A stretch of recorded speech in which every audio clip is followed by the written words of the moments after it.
third thing we're going to do this evening is brie. Okay, who likes brie? Who can't stand brie? Who has no idea what brie is? Everybody else. Okay. Brie is a very soft cheese that comes with a rind on it. Okay, and the rind is actually meant to be eaten. Okay, it is exactly what it sounds like. It is a bacteria that comes with it. Okay, there are a number of varieties. Okay, I think we have 5 or 6 downstairs. It will come in a container. It'll come wrapped in plastic or foil. They try and make sure that it's loosely wrapped so it breathes. Okay, it is continuing to age every single day. It's a cheese that the warmer it gets, the softer it gets. If you've ever dealt with baked brie or seen baked brie, when it comes out of the oven, if you first cut it and you pick it up, it runs like fondue cheese. Okay, it's that thin. Now naturally, as it cools down, it thickens and becomes harder to work with. But for this application, we actually want it to be somewhat cold because we're going to cut it. Again, that box is in my way. We are going to start by unwrapping our cheese. Now everybody can see what I was talking about that wax, or it's actually a mold growth on the outside.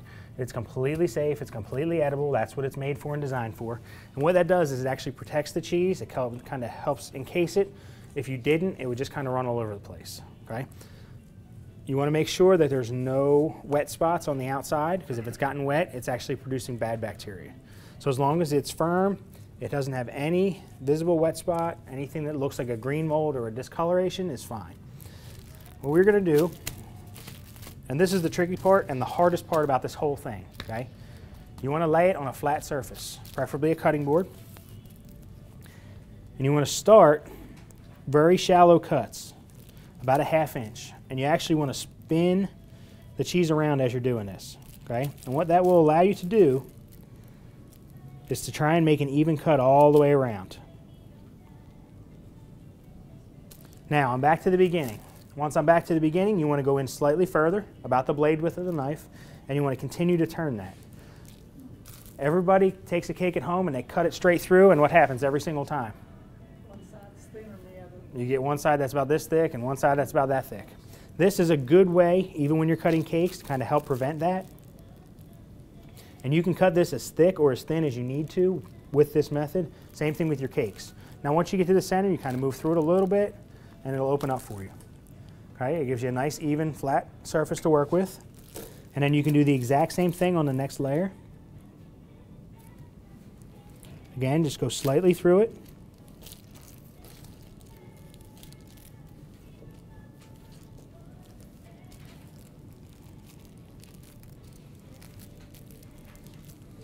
And once you get all the way through, it'll be sticky a little bit, but it should come off. And if it won't, spin it around to the side that's giving you problems and go back through it. Okay? Now, it doesn't really matter.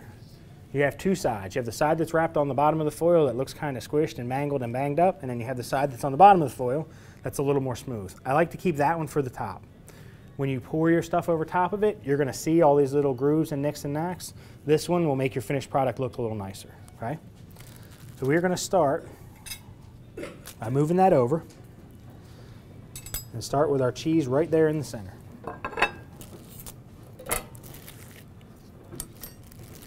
We'll keep our extra layers, and we're going to move on to our processor. How many people have food processor at home? A few of you? Okay. Does anybody have what's called a burr mixer? It's a stick with a blade on the bottom that spins. How about a regular mixer? Use a regular mixer. Okay. If you have to add a tiny bit of water to this, it will work. They're going to mix through. It may take you slightly longer, but it will eventually mash them up, chop them up. Can you use a blender? You can use a blender as well. You can also use a coffee grinder if you have one of those. Basically, anything that's got rotating blades will work. Okay. What we want to do is take our raspberries.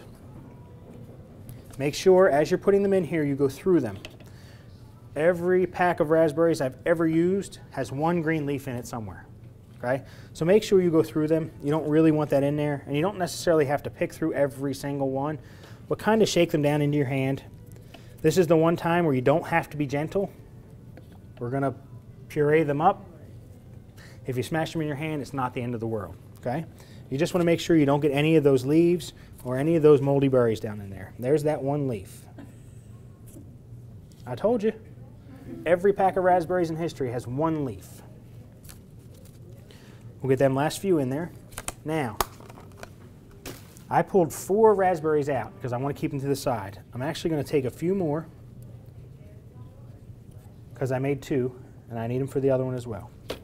We have our raspberries. For those of you who are not overly familiar with processors, they have a twin lock system. Okay? If this cup isn't locked in the right place, it won't do anything. If this guard isn't locked as well, it won't do anything either. Okay? They both have to be locked in order for this to turn on. Now you don't need very long, and once this turns on, you're not going to hear me. Okay? So you just need to pulse it slightly, and you'll see it'll go from whole berries to berry paste very, very quickly.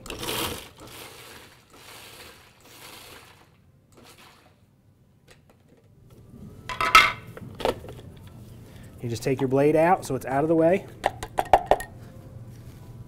I'm going to get rid of this.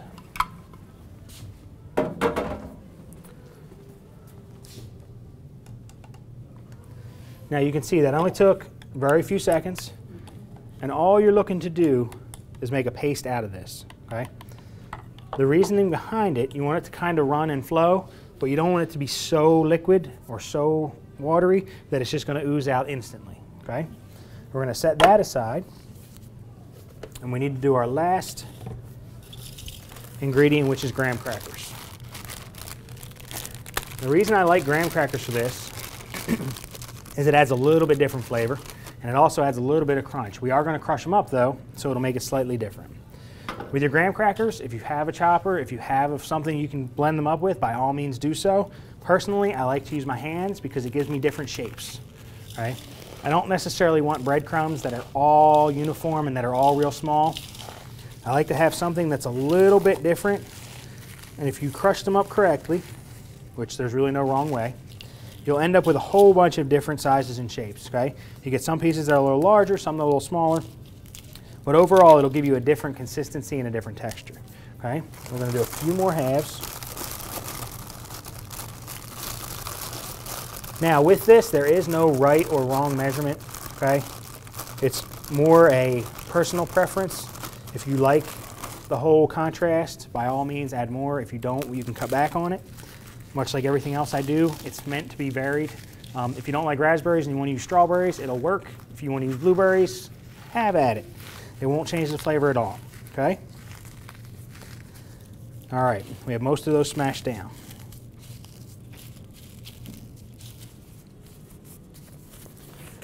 And by put together, everyone's familiar with the term Neapolitan? Layered. That's basically what we're looking to do here. We're going to take our raspberries, and you want to put about half of your container on your first layer. And I always just start in the middle. It is going to squish out a little bit. And that's kind of what we're looking for. Make sure it spreads evenly all the way out. And then we're going to move on to our next one. Our graham crackers. Same thing, you want to completely coat this. However, instead of putting it all in one spot, I would gently sprinkle it around, just because it's harder to spread once it's already mixed in. Now this will also help absorb some of your raspberry, and it'll help soften your graham crackers. So the more you can put on there, the better if it's going to sit for a long period of time. Okay? By all means, make sure you hit the plate as well.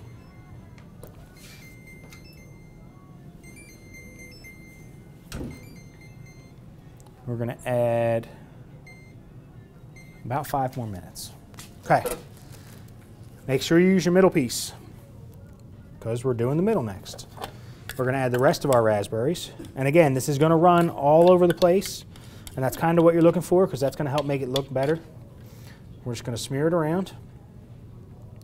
Again, that raspberry juice is going to get soaked up into your graham crackers as well.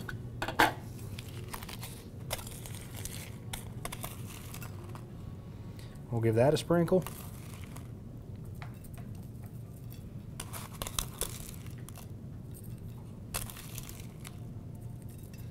Make sure it gets completely covered.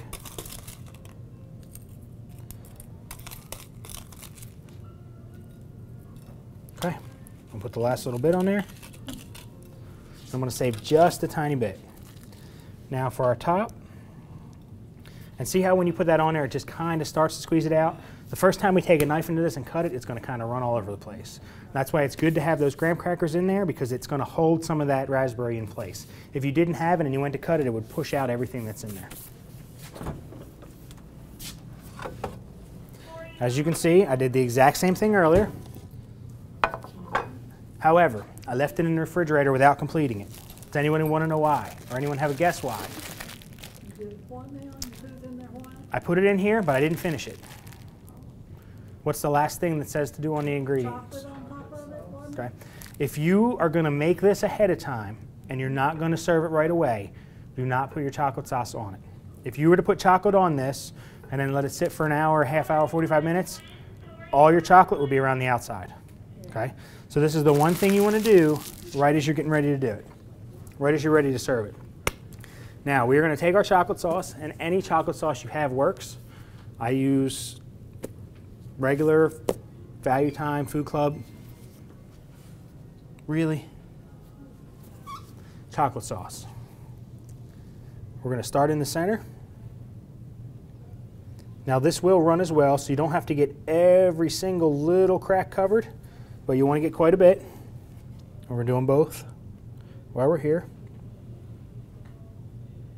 Does it shrink after you put it in the refrigerator? Because it looks shorter than this one over here. It smushed down slightly, okay? See how it's running? It's kind of going down the sides. Yeah. We're going to take our last few raspberries that we didn't cut. And the reason I like to put a little bit of fruit on the top of this is so that you know what's in it. You can't be there all the time. You can't be next to it all the time. Somebody sees red and instantly goes to strawberries just because that's the more common thing. By doing this, I'm pretty sure that no one can mistake what's actually inside. Why would you put raspberries on top of strawberries? Okay? So if you're going to have a fruit in something, it actually works very well to garnish it and to make it look pretty. Just to give you some other idea, some other options to use with brie. Most people don't do anything with brie except bake it in the oven or serve it in slices. Okay? This is something slightly different. All you would do to serve it is take your knife, cut straight down through it, and serve it as that. Okay?